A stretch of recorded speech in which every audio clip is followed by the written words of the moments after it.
All right, we're rolling. Simon, thank you so much for joining, man. Hi, Stephen. Yeah, it's been a long time coming. It's been. So, for those of you who don't know your work, and you, I mean, I think is it fair to say a lot of that is kind of centered around ancestral movement,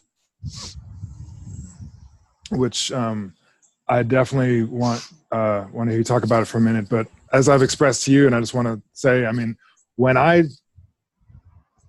discovered you, when I found you, it blew my fucking mind, because I thought I was out on a limb looking at a lot of this stuff, and I wasn't sure if it was true. I just kept seeing patterns, and then meet you, and you'd done all the friggin' research behind it and found other people who'd done the research behind it. And what it is a big thing, and we should get into that in a minute. But even just the fact that, you know, you're even the fact that you have a lot of the kind of Chinese internal arts and Taoist perspective, as well as evolutionary biology and lots of other martial arts and movement arts. And to me, actually, because not only are we into the same thing, your approach is so similar.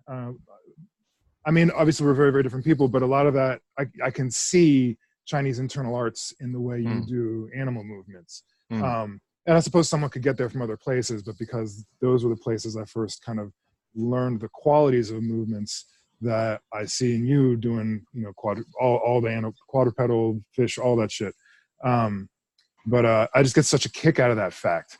And to me, this might be diving in the deep end for some if people don't know what we're talking about yet, but for me, a lot of the Taoist stuff lines up beautifully with the ancestral stuff, in particular to our underwater ancestry. Like, right. I feel like a lot of that is like helping us kind of recapitulate and remember those very real body sensations and feelings and body systems that were once primary and now are kind of, you know, not as obvious, but still very, very present.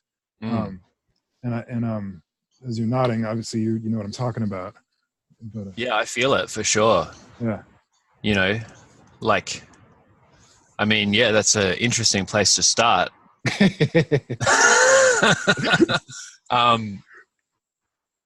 we can table that, but. Well, sure. No, I mean, like, you know, like, as you say, like, I also for a long time was like, this whole ancestral idea was something I kept to myself. Meanwhile, I was like practicing these various traditional systems like Chinese martial arts, but also like yogic stuff. So yoga within a Taoist context, and Chinese medicine. And I was also doing traditional Indian yoga, and, you know, Buddhist practice. And like, I was very strongly dedicated to my Buddhist practice and things. And you know, also studying, like, you know, I had my background in like biology, and then a lot of human biology, and studying anatomy and and anthropology and all that sort of stuff, and, you know, studying primates and things. And like, and also capoeira, like capoeira Angola, the African style, not African, but old Afro-Brazilian style of capoeira. Like, and so all of these things were mixed, and they were separate worlds for me. At least overtly, they were separate worlds. I wouldn't like mix them too much. And when I was teaching yoga, I would teach yoga. And when I would teach this, I'd teach this, and whatever.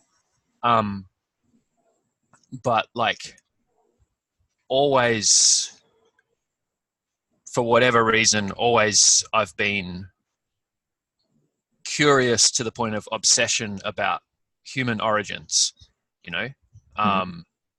And like, as a kid, like, still totally fascinated with like ancient ruins, and, you know, like Machu Picchu, and, you know, like whatever, like pyramids, and like going like, this is pretty, you know, unusual to like wake up in the middle of the story and be like, well, what was chapter 1? You know, what chapter are we up to? Like, what's the context, and trying to work it out.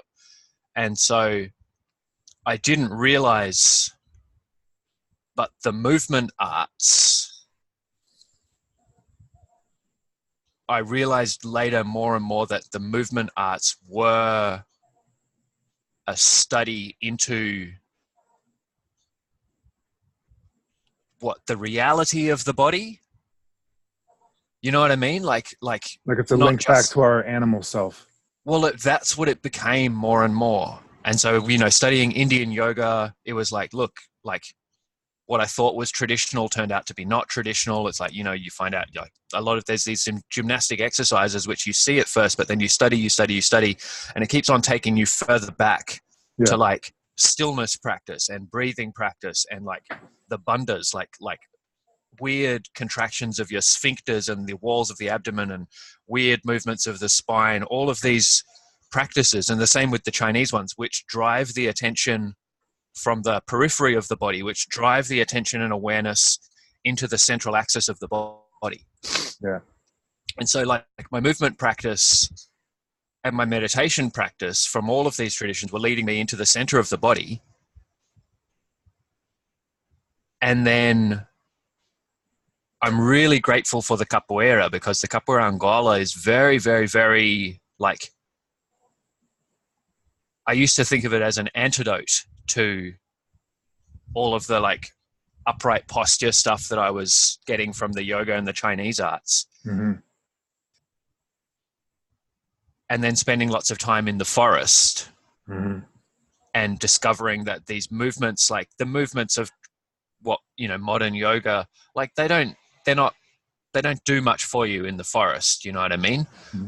But the movements of capoeira Angola, you find yourself like rolling and tumbling and doing all these things, and the rolling movements from the Japanese martial arts, and going like, oh, a lot of martial arts movements seem to come from like the jungle and not necessarily from the city. They can, and so, you know, I used to think about humans as apes and look at all of our body language and gestures that we have in common with apes, and then, you know, reading like what's his name, Desmond Morris, The Naked Ape. You don't know the book The Naked Ape? I haven't read it. Dude. I read painfully slow, and oh man, I've got 5 kids and run a business. It's a classic. So. The Naked Ape. It's from like the 70s, and it's like one of the guys who he's got lots of brilliant ideas, but then he starts like basically looking at everything as if it's like phallic symbology and like yeah, it's gold. That's why we lost our hair, so we could look like a penis. Yeah. But anyway, so all of these different influences combining to look at this idea, eventually waking up to this idea of hundreds of millions of years of ancestry being like still present in layers in human anatomy, human behavior, human psychology, like the way our perceptual systems work, what our eyes are naturally drawn to in the landscape, you know, the way we like scratch ourselves or move our heads to look from side to side, and going like, oh, okay, all of the ancestry is still present. And not, of course, like the Russian dolls, not of course exactly like layer after layer after layer. It's not so simple, but realizing that like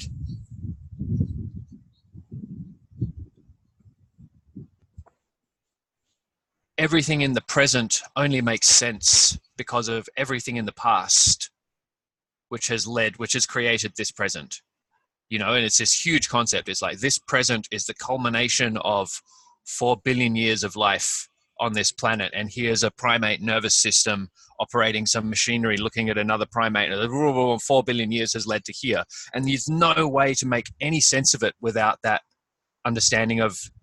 basic understanding of the past. But then what I think is really interesting, like that you're leading up to, particularly with Daoism, is so all the time I'm studying science and I'm studying meditation and I'm studying the body and I'm doing all this practice and whatever. But then in Daoism, we have this weird tradition of like nature worship, animism, a huge pantheon of like gods and goddesses and human animal hybrid creatures and mythical creatures and whatever. And then, you know, strange sexual practices and like weird body practices where you tap the teeth together 36 times and roll the eyes 48 times clockwise and 96 times counterclockwise, and then gulp your saliva down 3 times and imagine a golden embryo growing inside your belly. All this like fantastic stuff. But at its root, this idea of returning to the origins, rather than it being like in the Indian systems where it's like you're kind of trying to explode out of material reality or go or like move beyond material reality. In the Taoist systems, they're explicitly saying we want to return the body to the like immortal and all healing and all youthful state of a child, and return the consciousness to the state it was in the womb. You know what I mean? And this like this real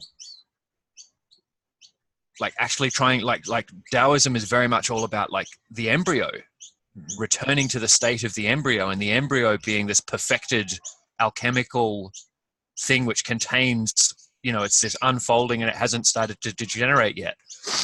And I feel like it's a really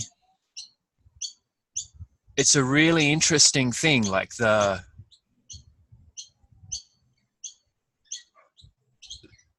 so anyway, you know, like this whole ancestral movement and all the scientific theoretical underpinnings of it, for me, actually came out of like researching the science afterwards, and alongside doing like really traditional Taoist practice, and not as an initiated Taoist, you know, as an amateur interested person, but just that thing of like the return to nature and the return to this fundamental mystery of the unfolding of a human body and an unfolding of a human consciousness from essentially a seed. So it's no coincidence for me that Taoism was a big part, and I'm not surprised that it's not, you know, the same for you, and it's the same for like, we must know hundreds of other people around the world now, and they're not all Taoist by any means, but still it's the same phenomenon being expressed in different language from different places, as far as I can tell. No, I hadn't thought about it as explicitly as you just laid that out, because there is that constant admonishment of returning to the source of things, of intense observation of nature and of youth and especially babies, especially infants as they emerge in their original state, and even through a lot of the teachings about, I mean, Taoism is in a sense like, it's also in a sense it's I could say it's path back to, but it's another way to look at it is it's an animist tradition that has somehow survived through very high civilization, but it's linked to the animist roots, and even they're very clear, they're very real, and even the way they talk about animism is like, well, if you have to worship the sun and the moon, but you know, just dive into the void if you can, you know.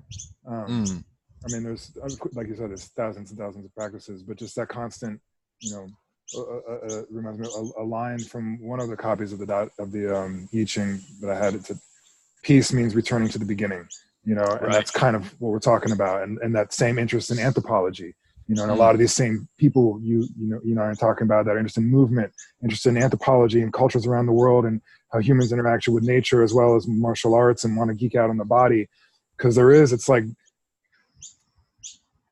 these are either natural phenomenon or observing skillful adaptations to natural phenomenon, you know, rather than, you know, geeking in some rabbit hole of purely human made, you know, it's a bunch of humans trying to piece together what is there and what was there and how did we get here. And that's exciting stuff to me, but it's interesting that the way you talk about it, that makes perfect sense. That, you know, it's not much to lead to. If you're interested in movement and anthropology, then, you know, the rest of our relations, of non-human relations, is only a half step away from that, you know? Right. Yeah. Yeah. And I think it's interesting that like the origins of these movement arts and meditation arts, like they're,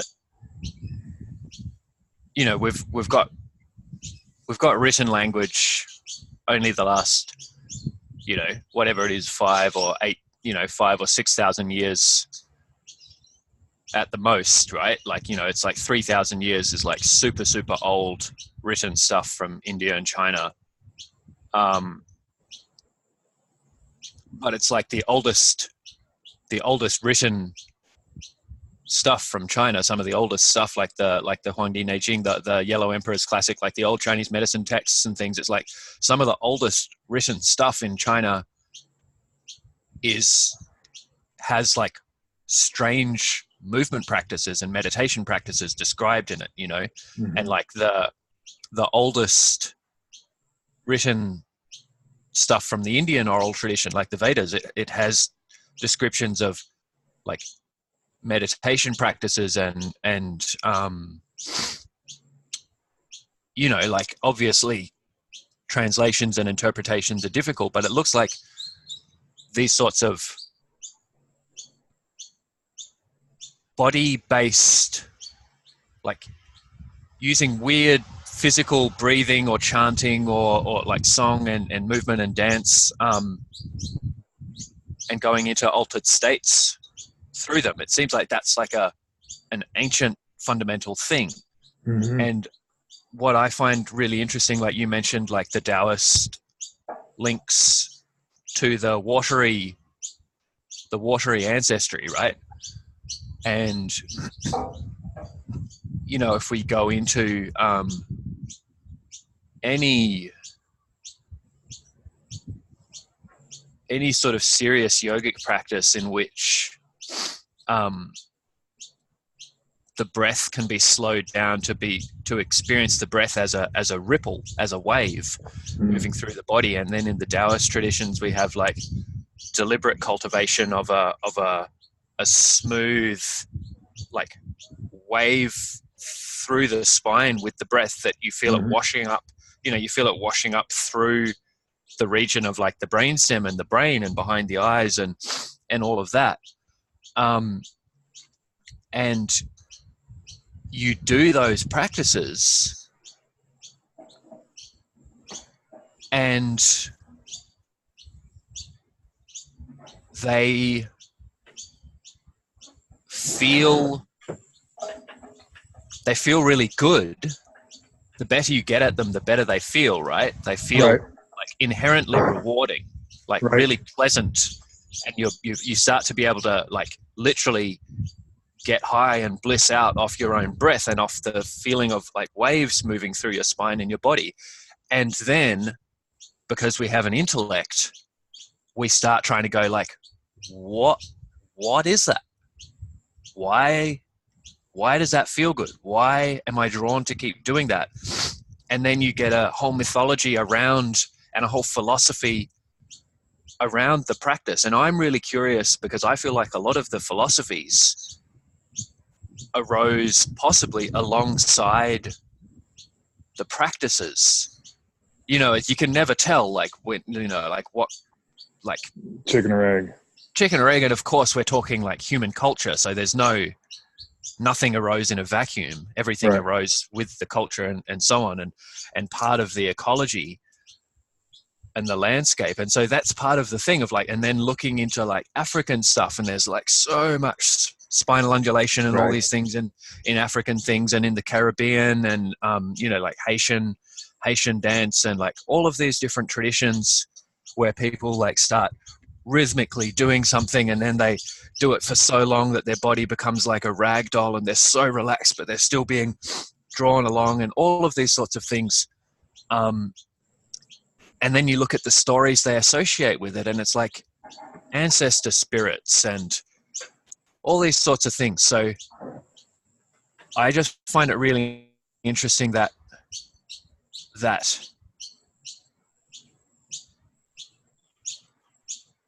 deep embodied practice in which the central parts of the body start to open up, and the feeling of oneself starts to become fundamentally different and rewarding, that those practices then are somehow associated in so many cultures with worship of nature, and this feeling that, oh, the body is the world, like nature is the body, and like mother goddess worship starts to, you start to get these phrases like the body is the earth, or the body is the mother and the earth is the mother, and all of these microcosm macrocosm stuff where the separation between the body and the rest of the natural world starts to gradually dissolve, or completely dissolve for moments and then come back. Mm-hmm. Yeah. And that's super interesting. It is, and that's something. So you talk about, I mean, even the earliest texts and the oldest practices we know, it being both body and breath and meditation, consciousness practices, and that's something that, doing when I was spending a lot of time in the woods, kind of, more learning to live. I mean, I never really got to be a hunter gatherer, but that was, the path I was looking towards, heavily influenced by Tom Brown's admonishments about about gazing, about right. Wide angle vision being, and more of a baseline before modern humans, and I definitely believe that's true. That makes, I mean, the difference. Definitely believe that's true, and it struck me that a lot of, I mean, and you get into a really deep meditation if you're walking around slowly in the woods, trying to feel everything and hear everything and smell everything, and you want to be aware of everything in a 360 degree by 360 degrees, and your vision is expanded and your senses are expanded and your skin is, you're feeling the temperature and humidity changes. There's very little room for thought, right? And that's where a lot of people are trying to kind of quote unquote get to after years of training and meditation and stuff. Yeah. And it's like that itself is an ancestral practice. Right. A link back to what was once our ancestral state of being. Totally. Where there is no separation, as you said. And yeah, I feel like that's true for sure.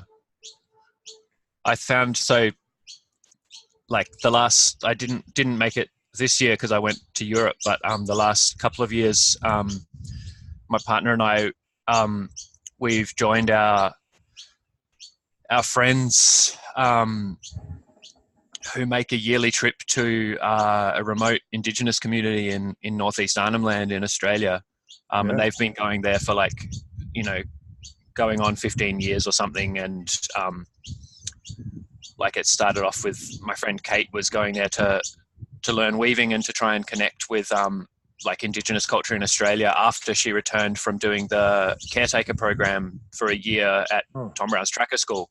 Right on. And so she made this connection with this community and went and spent some time with them, and was adopted into a family up there and started learning weaving. And then she started taking a couple of other women with her, and then Sam, her partner, was going along, and they started taking some men. And anyway, so they do this trip every year, and they take some people for a couple of weeks, but then they stay for a couple of months up there with their kids and whatnot. And it's a full on remote community. It's not that, it's not like you'd imagine from a black and white movie of people in the outback, like pre-contact. They're not pre-contact at all, but they're a remote Indigenous community. They're on their ancestral land. They speak their language. They don't speak barely any English. And so even though they're wearing shorts and t-shirt and flip-flops, and the kids listening to iPods and stuff, on the iPods, the kids are listening to their aunts and uncles sing traditional songs. They're fully traditional. That's awesome. People. But anyway, so my partner and I have made the trip up there the last couple of years. And we're just spending time on country with the traditional owners, and it's not like a sort of tourism, there's not tour guides or anything. We're just sitting around, so the men, we're mostly with the men, and just discussing what we're going to do and like chilling out, and you know, we went going out hunting and fishing and stuff. But we're just always struck by the fact that like the baseline for these people, they're Yolngu. The name of the group up there is Yolngu. The Yolngu people, especially the men, their baseline is not chatter. Like they sit together, and especially the men like over the age of about 25, the younger men are still laughing and joking a bit more, but their baseline is not chatting. They spend a lot of time just in silence, looking and listening to the landscape constantly. And when they walk like they glide through the landscape like so fast and not rushing at all, totally not rushing, but so fast that we have to rush to try and keep up. Wow. They glide through the landscape. They spot like animals like so fast. They can see fish and get them with a spear in the water. Like when you're just looking, it's like, I just see water, and they're like the fish and turtle, and then boom, and get them with the spear and stuff. And it's like, man, like their senses are so different. Yeah. And obviously a huge part of it is that they're paying attention. You know what I mean? They're paying attention to little fluctuations in the landscape all the time. And so their baseline, they'll be sitting together and like, you know, smoking a tobacco pipe or something, and just sitting. And when someone arrives, they don't say hello. They just sit down. And when someone leaves, they don't say goodbye. They just get up and leave. And like, if someone says something to someone else, the other person is under no obligation at all to reply or respond in any way, you know. And if someone's talking and saying something important, then everyone looks away from them while they're talking, saying the important thing. So like, there's this like the nervous systems of everyone are like dispersed around the whole place. They're not sort of focus locked on anything. And anyway, so it's whatever. I'm not saying that this is an archetype of the ancestral human. This is a modern human culture, but they still have this connection to the land, basically. And so they're still engaged with the landscape in a way which I am not. But I found it really interesting each time we're there, because you know, those of us like the 6 or 8 of us, the Balanda, like the white fellas, the not Indigenous guys, like we'd have our own fire and be cooking around it and stuff. And like, I'd often go and sit with the old Yolngu men just because it was quiet. It's just quiet over there. You could just sit under a tree and not be talking. And the Balanda mob, like all awesome dudes, like having a great time, but like talking and laughing. And it's like, wow, like they're really loud. And I'd go and sit with the Yolngu and just sit and be real quiet. And both, like, each time a couple of the older Yolngu guys would, like, you know, sort of look over at me and be like, blah, blah, blah, and one of them would be like, in English, would be like, yeah, he said, you're a little bit Yolngu about me. And I thought it was so hilarious that it's like, I'm a guy who's spent literally 20 plus years slamming the meditation practice, like doing heaps of it, heaps and heaps and heaps and heaps of meditation and breathing practice and calming down. And it's like, so me coming from the city and coming from the modern, the like urban culture and stuff, it's like the guy who's done decades of meditation has done enough practice to be able to be calm and quiet, a little bit like a normal person. You know what I mean? Yeah. That's hilarious. Yeah, totally. But so insightful, you know, like so insightful to see that, like, yeah, the silence as a baseline and the wide angle vision, like they're totally doing like all that stuff, like and to the point where it's like, yeah, just intuitively responding to tiny signals in the landscape. And it's no wonder people talk about, like, you know, create this mythology of psychic powers and that sort of thing, because it's like, it really seemed a lot of things seemed like magic a lot of the time. Yeah. No, and I think that's true. I mean, you can even see that across Europe, and the stories of the old like the Picts, are like now fabled because they were so friggin' good at being in the woods, basically, and it's like just anywhere where, and that wasn't even modern people conquering, but that was still urban, civilized people who were separated from nature, being like, what the hell? There was a person there, and now they're not. And then there were 20 there when there was nobody. What the hell's going on? They must have magic powers, Where it's like, well, yeah, if you're hunting wild game since you're a little kid, you gotta move different, Yeah.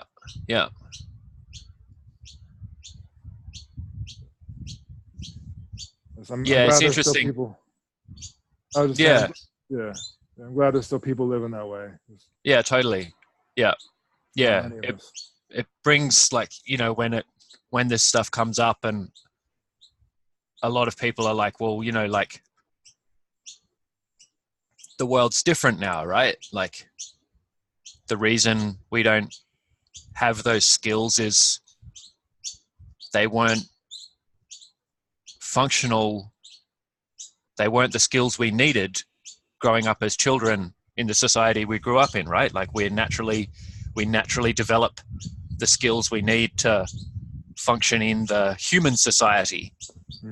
That's the interesting thing, I think, about human culture, is like, we've become, like, we're now, like, whatever terminology you want to use, but biologically, like, wired to attune ourselves, to entrain ourselves to the human culture that we are born and grow up in, right? Yeah. So we're not wired anymore, it seems, to attune ourselves to the landscape. We're wired to attune ourselves to the ecology, and the ecology that we grow in, many of us now, like me, right. I'm not sure what it's like where you grew up, but the ecology is primarily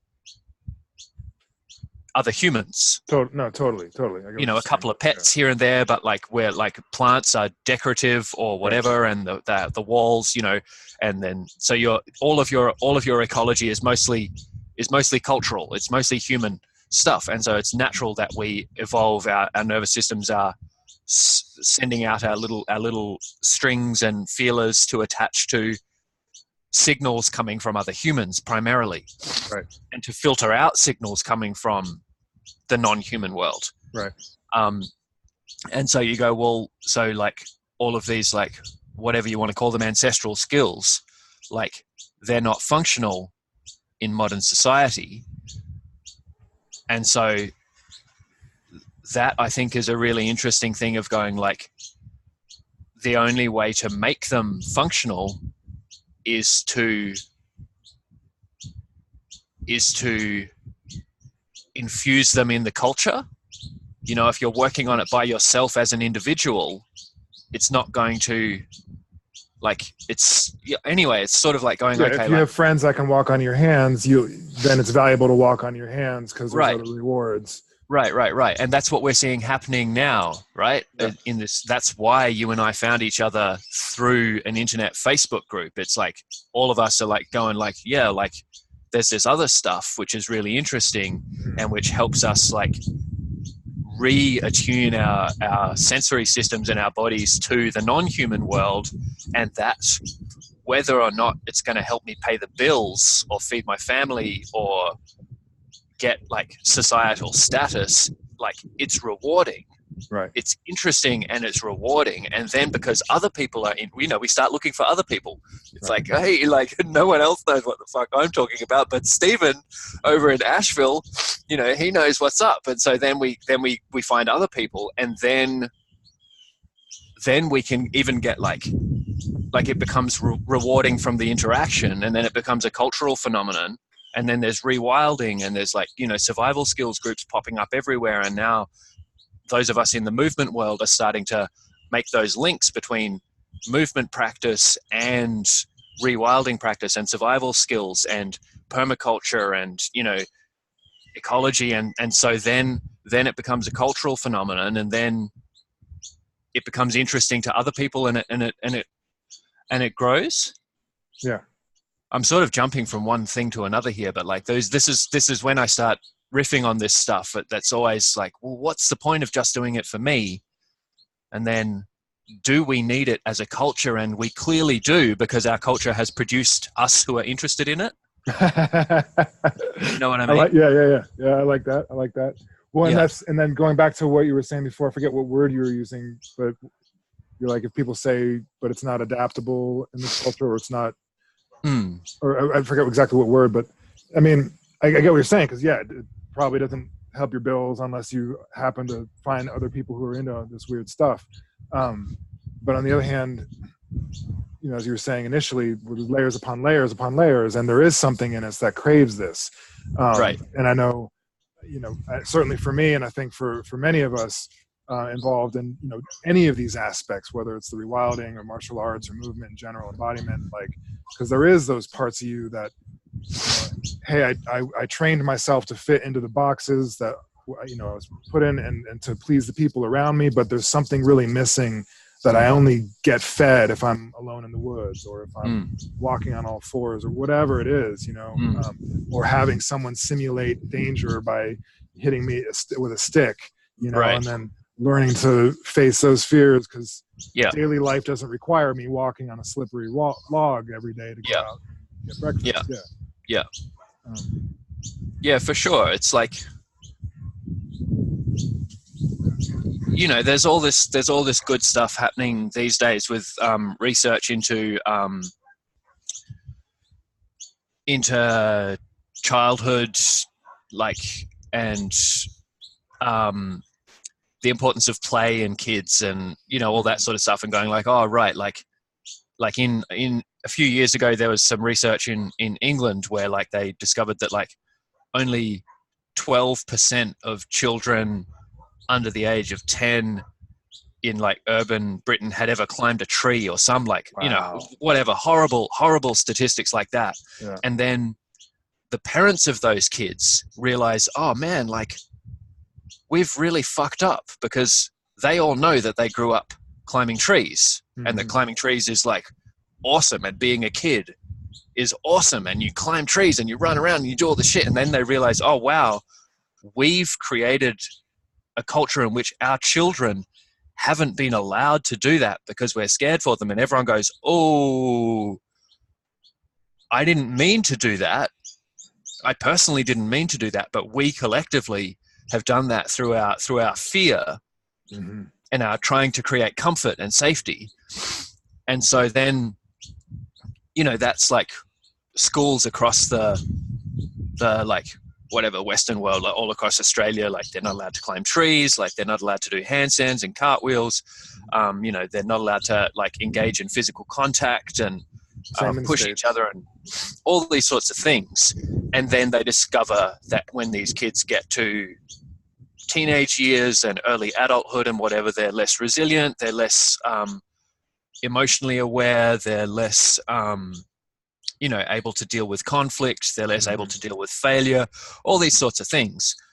And so this growing understanding that the chaotic and the unpredictable and the dangerous and the very, very physical, like dealing with physical obstacles and physical danger and spatial skills and like forces with and from other people, like pushing and shoving and all of these things, that they are essential, fundamental for the development of the human mind and the human brain and the human emotions. And so all of these things are like all of the things that kids naturally do growing up, they naturally do them because that's how they grow into adults. That's how they learn to live. Yeah, that's what they need to do. They're designed to learn. That's what how they learn. And so much of what we're doing, like with the kind of work we're doing, in one regard, is really just trying to make up for our stunted development. In my opinion, it's like I didn't wrestle nearly enough as a kid, and so now I have to go to Brazilian jiu-jitsu like every chance I get as an adult, and like my body, like it hurts, and it's like, oh man, I gotta like do all these other weird exercises just to like keep like limber and okay so I can keep wrestling. And it's like, man, I crave wrestling so much, and it feels like I'm making up for a wrestling deficit in my life. Yeah. And like people doing parkour and like all the stuff that like Rafe Kelly and all these people are doing, it's like taking a bunch of adults and reintroducing them in a way that makes sense for adults to all the things that all of us did. Well, in my generation, all of us did as children, but maybe in like people who are 15, 20 years younger, I don't know if they even did that stuff growing up anymore. Yeah. So it's like, yeah, we've got all this yogic, like yogic, shamanic, meditative, like super internal practices, altered state kind of stuff, which I don't necessarily think is for everyone on the one hand. And like the going into the epic nature worship states, like I think maybe the epic states are not everyone's drawn to them, but the fixing the play deficit and the rough and tumble deficit and the climbing and rolling and chasing and dodging and throwing and catching and sneaking, stalking animals, all that stuff I feel like is getting really dirty and being in this, all that stuff I feel like it really should be for evangelically. I think that stuff should be for everyone. Yeah. I think all humans need that stuff. Yeah. I agree. Yeah. I agree. And it's amazing how much the emotions and emotional development and just being comfortable in your own skin requires a lot of these things you're talking about. Yeah. Otherwise you demand the environment around you to conform to your expectations. Right. And that's part of that deficit we've been seeing, of children that have not been allowed to be exposed to danger and play and the unknown that comes with that. It's when you're doing those things, sometimes you can change the environment around you, but most of the time you're adapting to much stronger forces than you. Yeah. Yeah. And so if we always do, if we're always within safety, we have this illusion that we can actually control the world around us. Right. Yeah. I actually feel like that in a nutshell is the story of like the evolution of human culture and the evolution of life is that each species and each human culture it's adapted to the situation of the previous generation. Like it's that thing of like how they say that, what do they call it? Like a biological mismatch or something. They say that human biology is not matched to the modern human lifestyle. They say we have the body and nervous system and consciousness of a hunter-gatherer, and we're living in urbanized industrial whatever. And I think the whole reason for that is that culture and biology are adapted to the past. We're not adapted to the present, because the present is constantly changing. There is no such thing as a stable climate. There's no such thing as a stable ecosystem. There's no such thing as a balanced ecosystem. There is no balance. It is constantly changing, and all organisms and cultures are just doing their best to catch up. And we can never catch up. We're always behind. You know what I mean? The climate is always changing, and it's like, shit, there's a fucking ice age. What do we got to do? We got to try and learn. And then it's like, shit, the ice age is over. There's massive floods. Right. Damn, the game is gone. Like, man, the oceans are acidifying. It's like, fuck, there's another tribe coming. We're always trying to catch up, and every organism is always trying to catch up and can never catch up. And so that's why we're always mutating, changing, evolving in this desperate race. That makes so much sense. I never totally thought about it quite that way. That's awesome. Yeah. And so the best we can hope for is to try and be comfortable in our own skin and to be adaptable. Yeah. Yeah. It's crazy, man. Yeah, we can't hold on to it. And it's like we're always losing. Yeah. But like not, it's like if we're trying to win, we're always losing, but it's like, cool, just keep it together for another generation. you Right. know? Right. You're finally ready for what just happened. Yeah, exactly. Exactly. Yeah. Yeah. Yeah. Oh, it's Yeah. so true. That's part of why I'm so interested in the indigenous oral traditions, Mm-hmm. and culture keeping practices of like dispersing knowledge through the community in different ways, and dispersing knowledge through the landscape, like in Australia. I don't know if you've heard of like this song lines idea of like song pathways, where the song is describing ecological and cultural information about the travel routes through the entire landscape. Yeah. And so then in ceremonies, when people do the songs and dances for a thing, they do the songs and dances in a particular order, and that order is describing a track through the country and describing the different, times of the year and times of day, and when different animals and plants do different things, and that when the yellow flower of this tree blossoms, that's when this bird is coming through to lay its eggs, and that's when the whales will come by, and that's all sung and remembered as they move through the land itself, like these memory systems. Yeah. That's something I'm so fascinated by, and I I sometimes feel like that's what we have to get back. Mm-hmm. But then I also feel like that's our nature anyway, is to store important information in physical landmarks. Mm-hmm.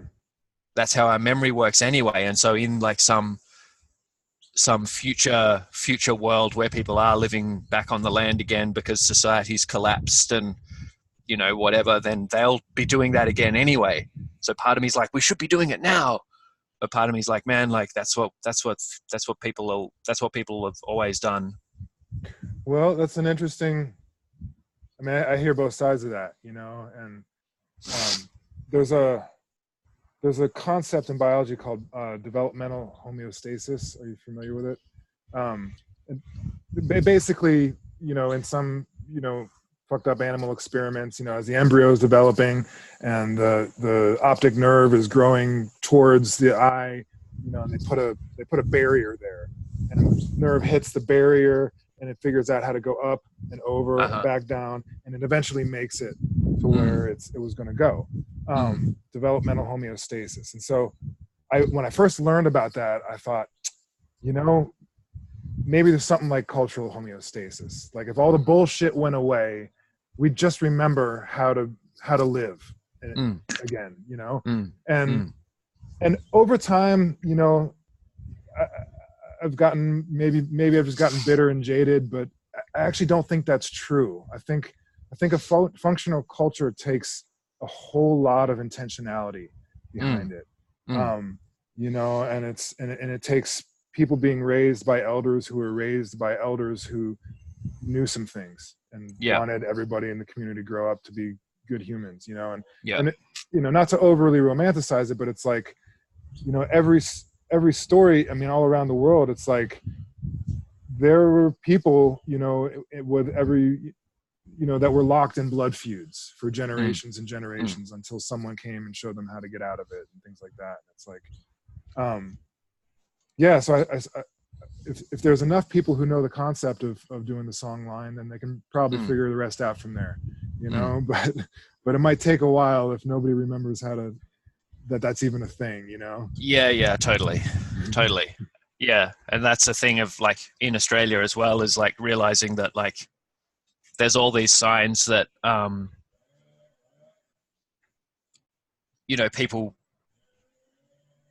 people used to live mostly on the coasts, as they still do.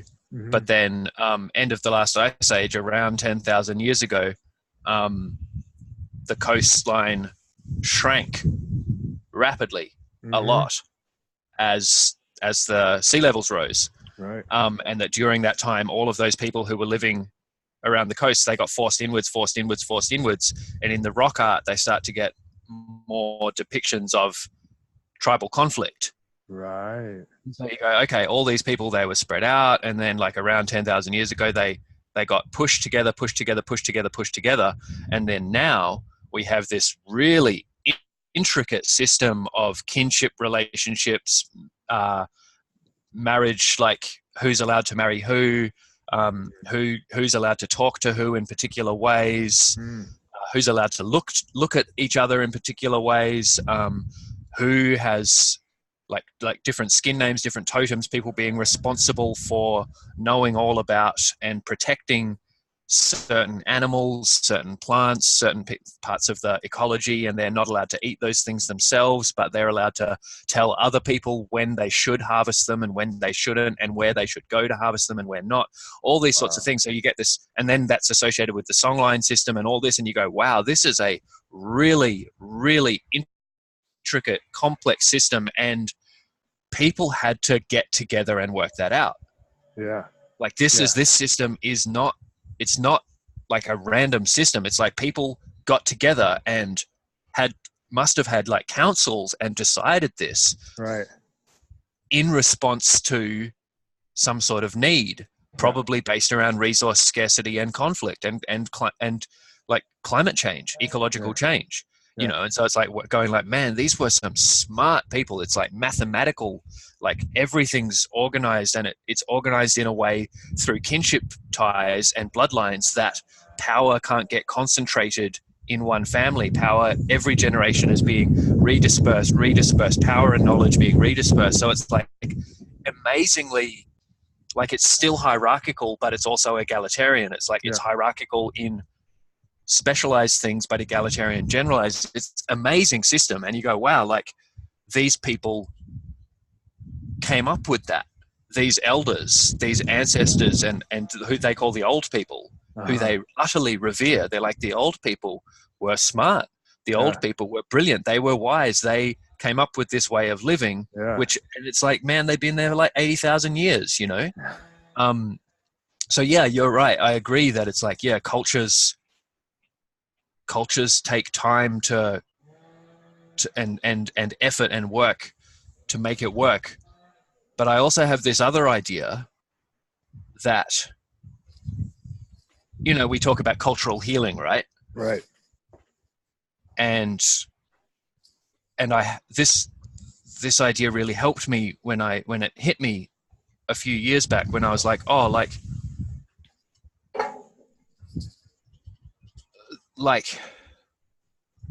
those, you know, we have this idea, like,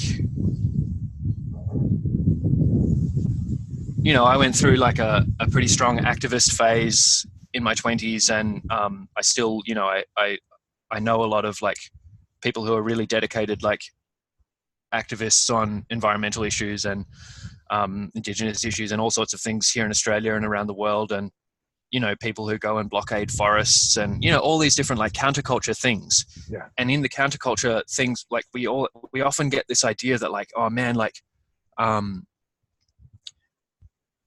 against like society's shit. We need to, like, I'm against it. Like I'm not part of it and that sort of thing. And we separate ourselves from the society and we think that we're fighting it. And I had this idea that like, well, yeah, that's true. But the fact is that we're still products of our society. Mm-hmm. And all of us who think that we have some ideas that we want to use to improve society, we've all, like, it is that society that has produced us. Right. You know what I mean? So it's like, and I think of this now as like a cultural immune system, where every culture is continually, but it's very biological. The species and the culture are continually producing all sorts of different types of people, and all sorts of different types of people think, hey, this is bad, I want to fix it. And these other people are like, this other thing's bad, I want to fix that. And so it is a battle. It's a battle of ideas, and a battle of, like, you know, who's going to dominate who and all that sort of stuff. And then even a physical battle of like people killing each other over this shit all the time. But at the same time, the culture is like, you know, like a massively warlike, hierarchical, oppressive culture, produces the Buddha and another, you know, like all of these, whatever, like that's just, you know, like a famous story, or Jesus, or, you know, like whatever, these great figures. But in every family, in every culture, the cultural immune system is continually producing individuals and groups of people who work to heal the system. Yeah, you follow what I'm saying? I do. So like our, like the world culture at the moment, we're still reeling from, like, you know, the Industrial Revolution and like introduction of agriculture and population explosion because of agriculture, and then Industrial Revolution, like creating like machines and petroleum based like transport and technology, and all of us are like just going, whoa, what the fuck, and trying to catch up. And so you can say like, yeah, okay, our culture's been destroyed, but it's like, no, our culture's had to deal with these unprecedented changes, and it's continually producing individuals who are working to adapt the culture in a healthy way. And we can never sort it out and catch up, but we're always trying. And so realizing, oh, maybe the culture, you can say, yeah, maybe the culture's sick. But then if this sick culture is producing thousands and hundreds and thousands and millions of individuals who are seeing what they perceive as sickness and working to fix it, then you can say, no, the culture's healthy. This is the sign of a healthy culture. It's producing individuals who are trying to fix it. You get what I mean? Yeah, I do. Yeah, and so that changes my perception of going like, oh, okay, it's like, no, it's not, like, it's tough. Shit's tough, and it's hectic, and it's, you know, it could wipe us out, and it's like species are going extinct left and right. It's bad news, but the culture is still producing the medicine it needs to get better. I see what you're saying about how it produces its opposite and naturally seeks to counterbalance you know, what the imbalances. I mean, on a certain level, I mean, is it culture? Is it collective consciousness? Is it, you know, cells in the earth's body? I don't know, you know, but like there are slightly different ways of, especially now in this age, for, you know, I mean, yes, there's some pockets that aren't connected to the kind of whole global everythingness, but I mean, there's this homogenization almost. I mean, the culture is, you know, like, well, which culture? You know, you're talking about a subculture criticizing the dominant culture. Yeah. The subculture is part of the dominant culture. Right. But it's also not counterculture. You know, I mean, I also you know, have spent most of my time in countercultures and subcultures.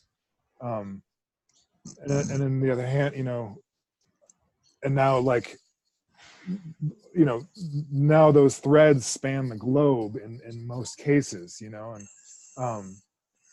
and it's like, and on one hand, you know, you're connected to, you know, you're in Australia and I'm in Asheville, and we're culturally connected in a very direct way, more so than some of my neighbors on my same street, you know.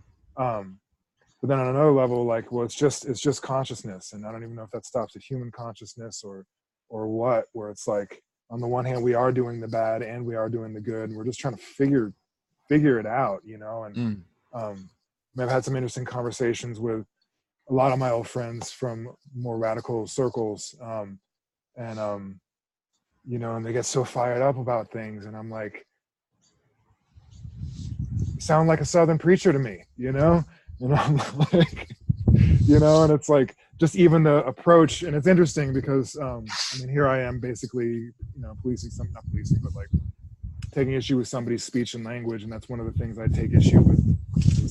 You know, that the sort of nitty gritty. We have to all do the same thing, and that's where I'm like, you know, it's hard, like you were saying, like we've only been educated in certain ways, and you know, at a certain level, you know, we have our responsibility to seek out education, you know, and that's more and less available to different ones of us. But it's like, you know, the education, and, you know, I've known a lot of these countercultural groups that fall susceptible to the same kind of, like, whoever comes in speaking the loudest, like, everybody's like, oh, okay then.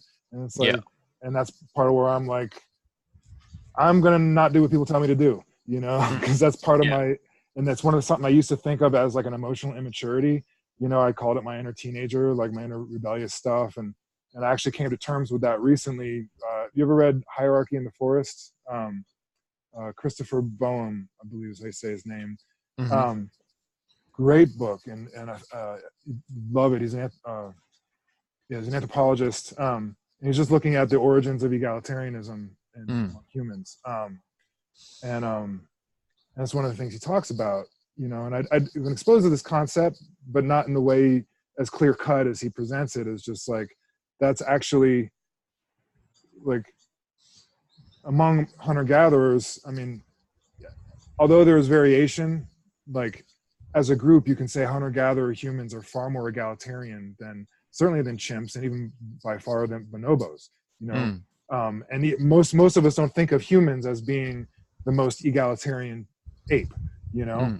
But if you look at hunter-gatherers, particularly if you just look at the men, but if you just look at the way the men interact among hunter-gatherers, far and away we're more egalitarian than the other primates. And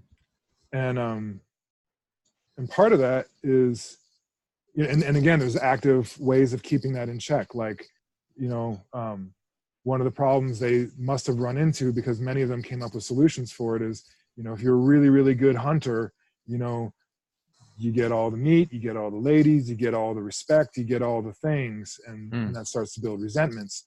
So there's all these checks and balances to make sure nobody gets to be the top game hunter, you know. Like among the San people, it's not who shoots the animal, it's who made the arrow and gave it to the hunter.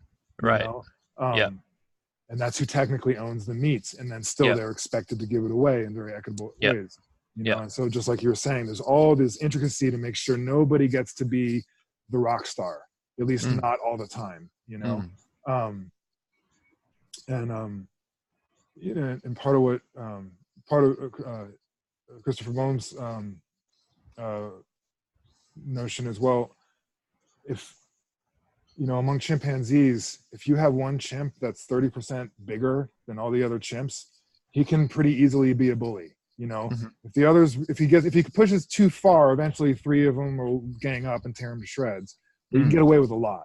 Whereas if I'm 30% bigger than everyone else around me, and they're all expert big game hunters and they carry spears with them everywhere, I'm not going to get away with much bullying. It's just not gonna, it doesn't matter anymore. You know? And so it was kind of, it's like, well, we could all, we have a choice to make here. Everybody's an expert killer, you know. Let's just figure out how to not go there as much as possible. I forget who it was that I was reading recently, but another anthropologist on the same topic. I have the tabs up in my browser somewhere. They were good.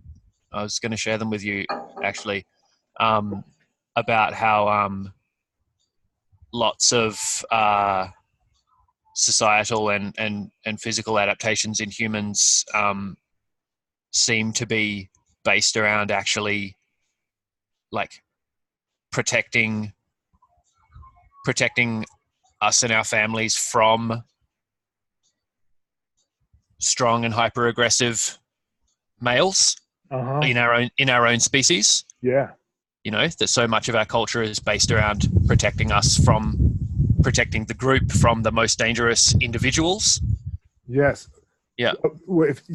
love to, and you can talk more too. I'd love to hear that. But my point that I wanted to wrap that up with was that basically what we developed was a reverse dominance hierarchy. Right. Yeah. Because there will maybe it's even the same author. Maybe I'd love to see it, but that's no accident. It's not like everybody was cool. It's like, no, there's always some jerk. There's that guy's always going to be there. And if you have one person bullying, the whole group, well, what the hell is the rest of the group doing? Kick his ass, you know? And that is paradoxically our capacity for great violence that keeps peace, as long as it's done with the proper etiquette, you know? But it's the ability to kick bullies' asses. And that's part of what in America, we have a real problem with that. I don't know if it's quite as bad in Australia, but, you know, kids are literally, if one kid punches you and you punch them back, you get suspended for defending yourself. So, what that does is nobody's learned how to deal with bullies. Right. And then you get some bully and just nobody knows what to do anymore. Yeah. They don't know they're allowed to hit him back, you know? Yeah. And it gets this really weird mindset. It's some of the problems we have over here. Yeah. You know, and I think throughout Western civilization, that's, you know, it's true. And any civilization to a certain extent. Yeah. I think it's also interesting and revealing like that.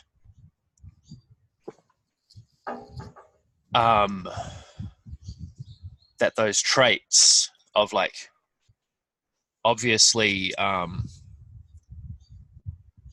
physical power and whatever you want to call it, mental power, but like extreme aggression and dominance and like that archetype of the bully or the like the megalomaniac, like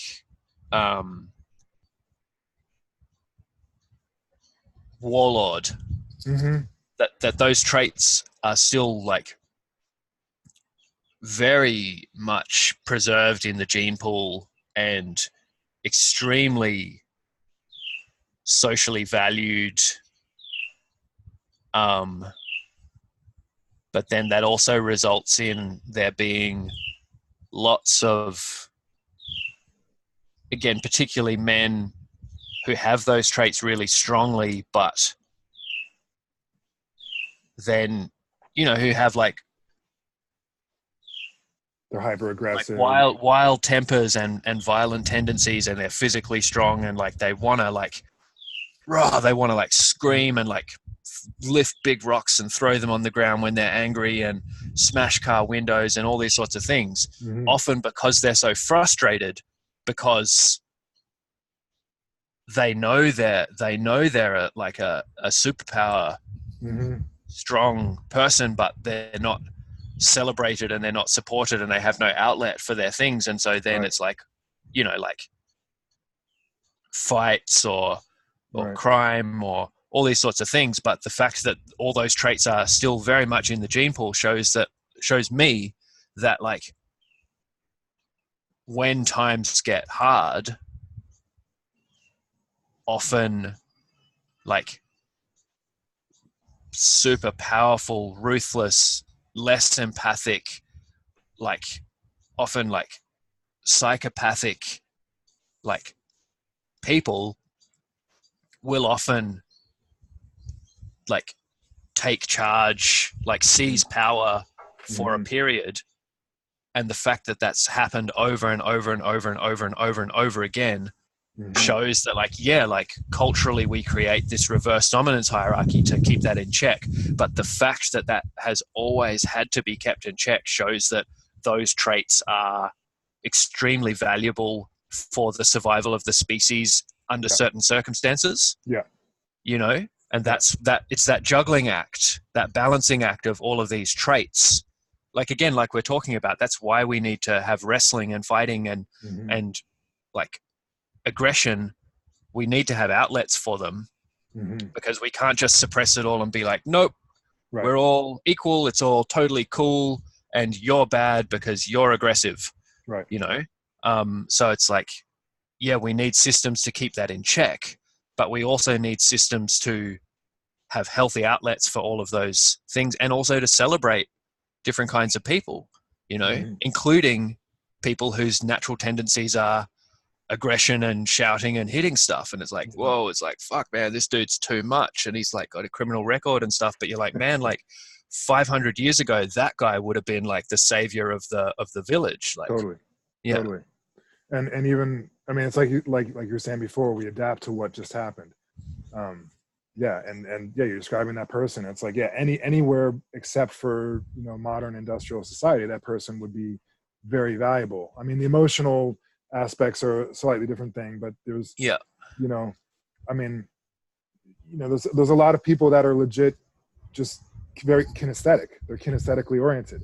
You know, I'm very much that way. I'm not exclusively that way, but a true kinesthete in the modern world, it's like, unless you can work for Cirque du Soleil or, you know, a few things to make money, or maybe you don't, or you can buy without money. There's not much for an incredibly kinesthetic person without a whole lot of other skills, you know, whereas someone, and then that wasn't true for most of the world. I mean, most of the history, you know, and it's like, there's certain traits that get, you know, rewarded overtly, at least in the modern world. And right. And it's a very narrow band, you know, of traits. And and then back to like, we need healthy outlets for these parts of us, and also to keep them alive, and also so it doesn't squeeze out in weird sideways ways, because that's what we know happens with suppression, especially with suppression of almost instinctual drives and innate tendencies. Like, I mean, there's violence, but even just physicality, you know, right? Like if you know, or even you know, I mean, anything from, you know, everything physical gets wrapped up into some weirdness in Western culture in a lot of ways. But you know, I mean, the touch deprivation, and then the sexual repression, and then the physical violence repression, and then they all get mixed into this one thing, and then people are all twisted about it, and and on all of that going back to, I mean, that's part of the price, in a sense, of civilization. There's many ways of working with it, but they all, you know, sexuality, violence, and, you know, aggression, they all have to be contained and channeled in anything that would come close to a civilization. You know, none of those are free for all realms anymore. And it's interesting, you know, the bargains we make all along the way. You know, and like I was just keep going, please jump in. I was just gonna say, like, yesterday or the day before, I was watching some,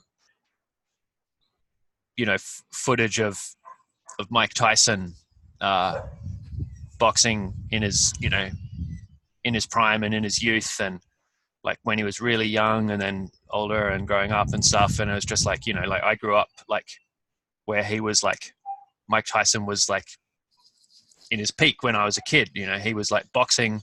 When you thought of boxing, you thought of like he was the guy, and it was like this absolute demon of a human being. And anyway, after I was watching Mike Tyson doing this boxing stuff, and then I got into watching some interviews with Mike Tyson now. And I don't know if you've seen this, man, but like, have you seen this? Like, he's chill as fuck. he's exactly, he's chill as fuck, and he's like, he's quiet, and he's like radiating self-awareness and compassion for other people, and compassion for himself, with like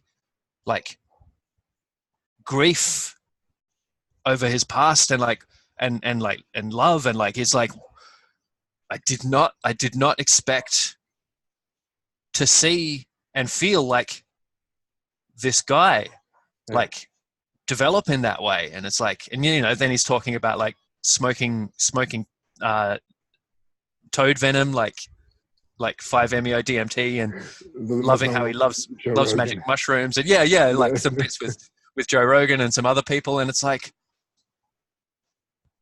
and he's like curious, and like, it's just like, wow, like, you know, because, and he's like, he's one of those archetypes, you know, like as a young man with no support, and he was a monster. And then he talks about like his trainer, like whatever his name was, Cuss Yamato, who was the only guy who believed in him. And when he says those words, he was like the only guy who believed in me. And like, he's like, you see his eyes shining with tears. And then he's like, and then my ego was out of control, and I was a monster and all this, but I had to do it. And you just go like, you know, here's a genius level physical talent, like a once in a God knows how long genetic like gift in terms of like physicality. Like, you see pictures of him when he's 17, and he's like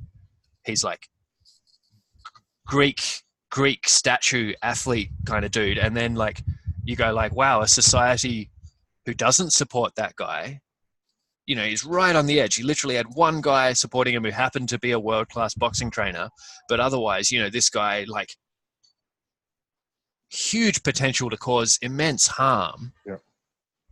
But then channeled, with his gifts channeled, and like he's like super intelligent, obviously, as well, if you see him now, in his particular way. And it's like this kid just trying to make a way in the world, and like being channeled into like things that are really damaging for other people, or being channeled in really positive ways. And you go like, that's if the,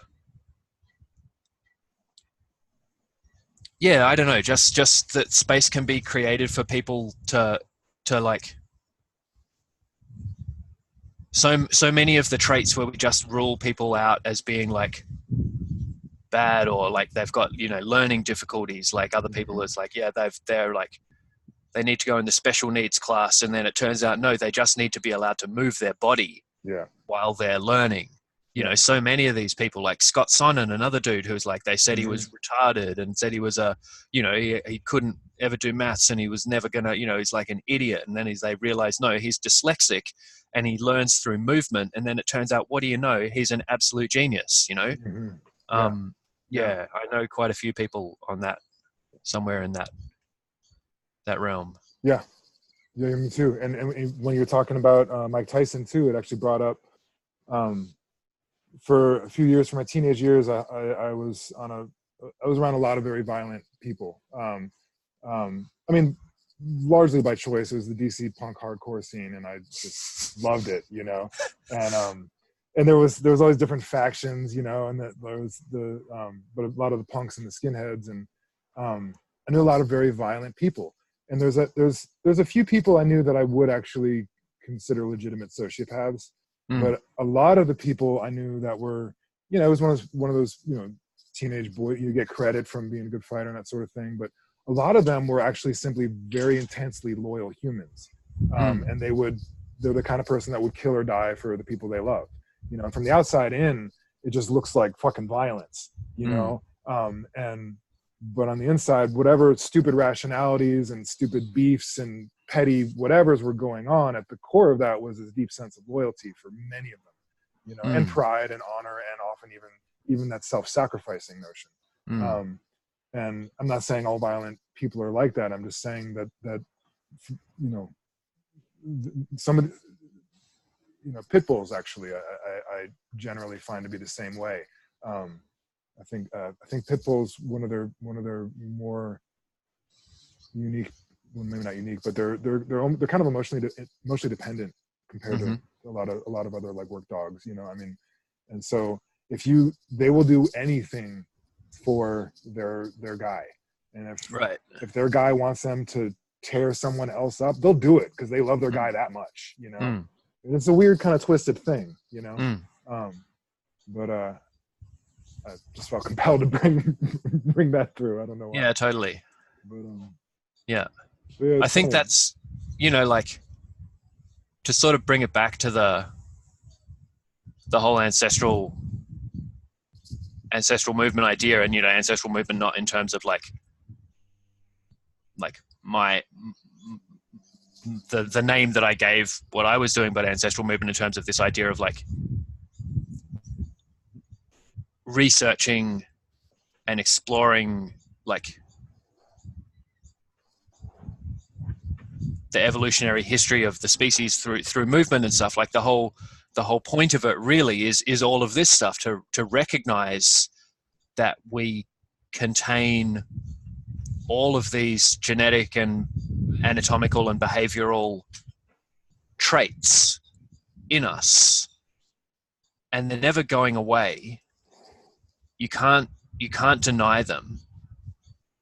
You can suppress or express them in different ways, but they are also what connect us with the rest of the world. You know what I mean? Where you go, yeah, like aggression, like, and you bring up like I love the thing of bringing up breeds of dogs, where you go, yeah, like a pit bull or a whatever, and you say, look, this is selective breeding, where you selectively breed a dog for like a big muscular head, aggression, and like strong shoulders, and you get a staffy or a pit bull or whatever, and you selectively breed a dog for like a long nose and a, you know, and whatever, or a calm demeanor or long hair or whatever.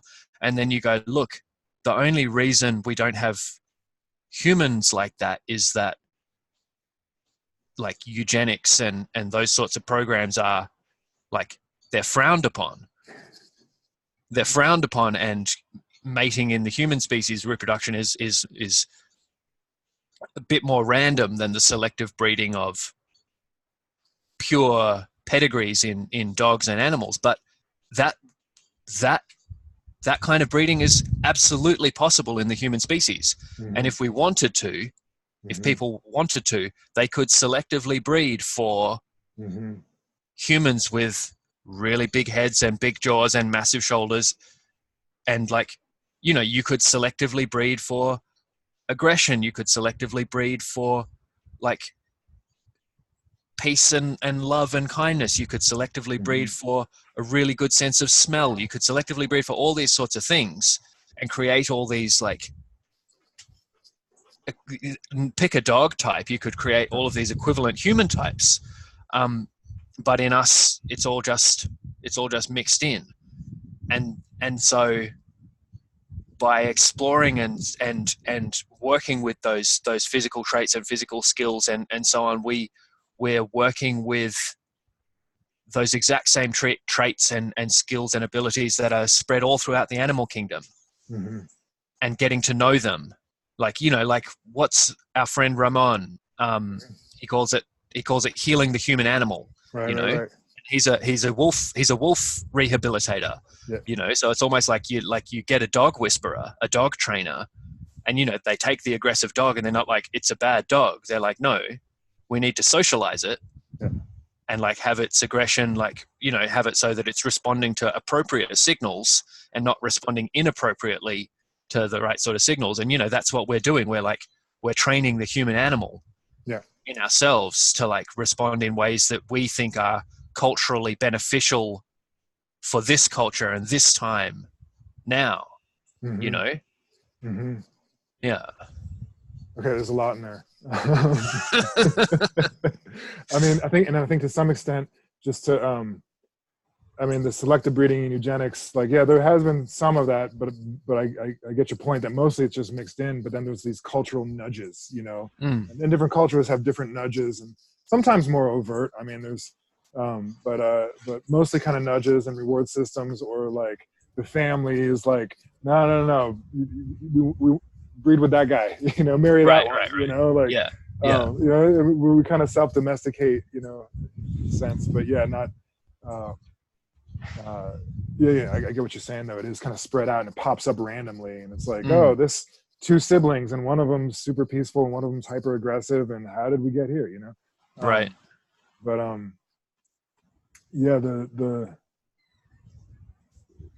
I mean, the human, we are animals, you know, and that's something that I think is for me, it's just a very comfortable thing to acknowledge.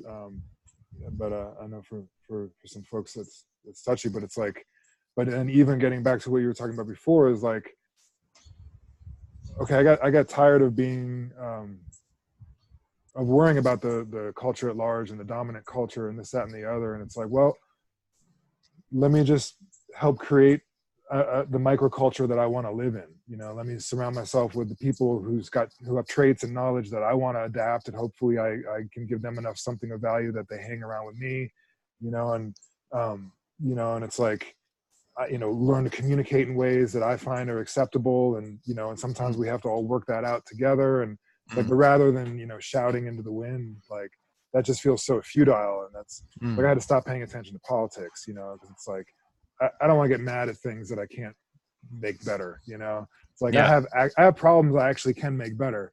I should probably focus on those, you know, even if I think I have the answer to a problem, if I can't implement that with politics. So I'm just like, I just stopped paying attention. But But what I've been able to be more intentional about is surrounding myself with those people, like you're saying, and surrounding myself with the culture that I want to live in. Knowing that it's not perfect, and knowing that it might take a few more generations. If we should get so lucky for it to reach a culmination of what I would consider functional and advanced or whatever. But it's improved my life. It's improved my life. I know that, and actively reaching out to people like yourself, where it's like, hey, like, you got some amazing shit. I want to connect with you more, and you got perspectives I want to understand, and I want. And it's nice to be able to do that, like you said, dispersing knowledge, because I'm grateful for times where. I had a friend call me up, and he was dealing with a crisis situation the other day, and he was kind of in a panic. And so I repeated to him words he'd said to me a few years earlier, and he heard them. And I was like, I've had people do that for me. Like, they literally repeat something that I said, but I've forgotten it. Thank God I told them, Yeah. Yeah. It's like outsourcing memory in a sense, but that's part of what we do with culture, said dispersing the knowledge, because who knows, who might forget it or not. Somebody, if we give it to everybody, somebody will remember it and use it appropriately. Yeah. I almost feel like we should talk a little bit about the ancestral movement, because I can feel we probably got to wind it down pretty soon. But I mean, just as far as that whole concept of tracing through lineage, and like you often say, it's like every culture in the world mimics animals and this, that, and the other, but literally going through the evolutionary stages, or in reverse order or forward order, like for me, it's tied to so many things. But one of the things I found really, there are just so many other side effects, benefits, and then, I know in my practice, I had these gaps, and like you said too, like for years I did it alone and kind of in secret, and like even just these gaps, like after I injured my disc, I had a bulging disc, I had a back injury that ended up into a bulging disc, and like the only position I could get in that didn't hurt, like even laying down hurt, but I could pillows not hurt so much. The thing that actually took stress off my back was basically hovering in a low push-up position, which got me, and I had to move around. Like I got it, so I tried to avoid going from laying to standing because it sucked. So if I had to get somewhere, I would just do this low hover and back down, and then hover, lift my body, hover, and back down. Because when I would hover up and engage my abdomen, it actually took the stress away from my spine. And after doing that for a few days, it was like my whole pectoral girdle and my whole abdominal cylinder reshaped. Like I was crippled with a friggin' back injury, and yet I looked more cut than I had in years, because that's what our abdomen was designed for after we came on the land, and it's like, okay, that was part of my entry fee to get that piece that I needed, was like, that's the mud skipper, that's the early tetrapods, going from a fish belly on land. It was like, that's not quite working right, and they wanted to stop dragging themselves on the mud all the time and lift themselves up. They had to completely restructure everything from pecs, from their whole abdominal girdle, and that's how that musculature actually developed in the first place. And and then it's like carrying that to being upright and looking around, and it's like, since we're not under that stress, our bellies get totally sag. I had a beer belly for years. I didn't give a shit. I mean, I had a soft belly, but I had this idea that when I was, at first I had the idea that all strength comes from the back, and my back was strong, or it was big, whatever that was. It was strong until it got too contracted. And then through the Chinese martial arts, I said, well, no, all strength comes from the leg or from the ground and the connection with the ground. Okay, well, sort of yes and sort of yes, but the abdomen is actually the front of the spine. And if I wasn't transferring force through my abdomen because it wasn't switched on. So all force I was generating went basically through my back. Right. My abdomen wasn't taking any strain. And so like recapitulating that version, I mean, just doing those it's a plank, for God's sakes, but like, it's way more interesting Yeah. in the evolutionary context, Yeah. because like that's how it was developed, and that's why it was developed, and that's in response to specific forces. But we can kind of get away with that as bipeds. Like we don't really need to do that until we can't get away with it anymore. And so like just little things like that, where it's like even just therapeutic, even just in my own relation to my own body, like understanding that, understanding why the shoulder craves hanging, and why, and like another Chinese medicine for the wind. It's like, one of the anatomical positions up there as well as down low. It's like, that's always been respected as like, it's like, what the fuck is it? That then made no sense to me. Like, why is the portrait of the guy like this? Like meridian flow, that doesn't make sense to me. It's like, that's our part of our arboreal past. Yeah. Like, oh, that makes more sense to me now, Yeah. Yeah, for sure. Like,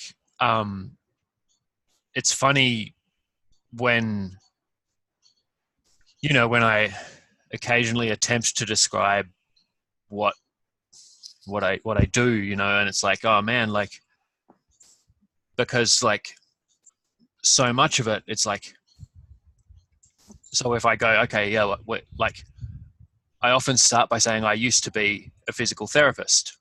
So physical therapist is a term you're apparently, it's a protected term. So anyway, I was a body-based therapist, and doing like manual therapy and exercise rehab.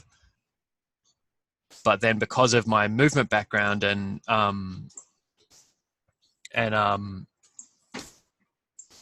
different martial arts and so on, and interest in evolutionary biology, I was always interested in like not just rehabilitation to like back to the societal norm. I've always been interested in rehabilitation back to like an evolutionary norm, like maybe a hunter-gatherer norm, or the idea of a human animal norm rather than just the current cultural norm. And so on that road, it's been like going like, like we now explore every part of the human anatomy through movement, and we explore the evolutionary history of every part of the human anatomy through movement. And so we can go, okay, like let's look at the spine, logical place to start, and actually look at the anatomy of the spine, the muscular anatomy, the anatomy of the joints, the anatomy of the tendons, the types of movement available at every joint, inflection, extension, lateral flexion, and rotation, and look at the spine, and then the reality of the spine being the central bony axis of a sea creature is really, really, really apparent. And you go, yeah, of course, this is the central anatomy of a sea creature. And a sea creature, the spine of a sea creature, does everything in complex three-dimensional waves. And to do that, it has to have freedom of movement at every spot, freedom of movement and strength and power and responsiveness, sensitivity and responsiveness at every spot. And so you then look at the human spine, the human body, and commonly experienced back problems in modern culture. And you go, okay, like, well, what if we just try and get gentle movement, relaxation, responsiveness, and then, eventually strength and power, not flexibility, just movement, responsiveness, softness, power, strength into every little bit of the spine. And then when stiffness arises, you can relieve the stiffness yourself. Like back pain, I don't get back pain anymore. I used to have terrible back pain. Yeah. Like I get aches and I get stiffness. Like I wrestle and train. So I get stiff and sore and hurt myself a little bit sometimes, but I can feel into it and I can relieve it myself, anytime. And it's back pain is long gone from my life. Maybe, you know, fingers crossed, like I'm sure it'll come back many times in the coming years. But like, so there's the evolutionary angle and there's the therapeutic angle. And that's just talking about the spine, but we could do that with the hands. We can do that with the shoulders, with hanging and crawling and lifting and, you know, linking the shoulders to the center line and then connecting the center line to the ground through the legs. Like, so of course we've got to work the hips, and it's like, okay, you want to train the shoulders. Well, if you want to train the shoulders to be healthy, then they have to be able to transfer force from the ground. So you have to train the legs, you have to train the back, you have to train, you know, and then you have to look at all of these other, you know, so you train the hips and you look at, okay, what do hips do? And it's like, yeah, there's walking, but then what about walking through dense undergrowth? What about walking on a rocky riverbed where the rocks are slippery? What about running barefoot? You know, like, what about all of these complex situations which the human body evolved in, and the pre-human body, you know what I mean? It's like, legs are an ancient fish, like characteristic, you know, like those early tetrapods. Those early tetrapods were not reptiles; they were fish with arms and legs and hands and feet. You know, that's what they say now about like Acanthostega and those like pre-Tiktaalik. They're like, no, they were fish. They lived in the water. They were like, you know, they had gills and everything, but they had arms and legs and fingers and toes, kind of like a crocodile, like a fishy crocodile. And so you go, well, what did their legs do? And you look at what does the lizard's legs do? And you look at what does a baby's arms and legs do? And then you go, you know, what did a human leg evolve to be able to do? And like climbing through the trees and doing all these things. And you look at like the flexibility required to move through the trees, like reaching in multiple directions with different limbs at once, and then grabbing to a limb and then pulling up and pushing off another thing 3-dimensionally. And so you realize, oh, like mobility, strength, 3-dimensional responsiveness, like all of these things are required from every part of the body, and the ability to deal with unpredictable moments like alignment, which is redundant, like the fighting monkey earthquake architecture concept. You go like, yeah, like the body needs to be able to adjust under the center of mass and all these things. So it's like the therapeutic angle is massive. So depending on who I'm working with, I'll talk about a little bit of the evolutionary stuff just to put it in perspective, why we're doing this sort of work for therapeutic purposes. Why are we doing misalignment, complex movements of the hips and knees and center line to rehab our knees? Why aren't we just doing straight line training? Well, it's like, well, here's a little evolutionary story of why we do that therapeutically. But then on the other hand, we have the like intensely like spiritual or mystical, you know, basically religious in a way, in terms of the feeling evoked from it, of like realizing, like trying to grapple with the depth of like deep time, like hundreds of millions of years, and realizing that we're sea creatures walking on the land with a primate like body hair and, you know, the teeth of like herbivores and carnivores, and like still layered in our thing, and like realizing like, whoa, like the past, the ancient past waking up into the present moment in a human body with the claws and all this stuff, and going like, whoa, it's like, it's a miracle. It's a miracle. Check it out. Can you see what's going on here? This is amazing. So it's like, with some people we just work the therapeutic, and then maybe I have a bit of an agenda of guiding everyone a little bit more towards the mystic, like reverence. But with other people, it's like, they don't care about being an elite mover. You know, lots of the people I work with don't give a shit about being an elite mover and being able to do Instagram worthy body tricks. Like they want the nature worship. They want to feel comfortable in their own skin. To the beginning of our conversation, they want to feel comfortable in their own skin, but they also have this innate reverence for life, and they want body-based practices that help improve that. And so then the physical training becomes a deeply spiritual practice of nature worship. Yeah. Yeah. And that's something that I've gotten a lot out of it, and I've had other people that I've shared this stuff with, like, thank you, because I mean, for me, it just makes me feel that much. I mean, the phrase "all our relations" has a different meaning to me now. Like, literally, I can look at a fucking sea cucumber and I'm like, that's me. Yeah. I'm looking at me, Yeah. Yeah. And it's like Totally. any other animal just is like, looks like a cousin to me, Right. Yeah, for sure. And then, even if we want to talk about like therapy and like deep models of therapy, and going like, look, that all the deep models of therapy talk about like relevance and emotional salience and like interpersonal and community connection and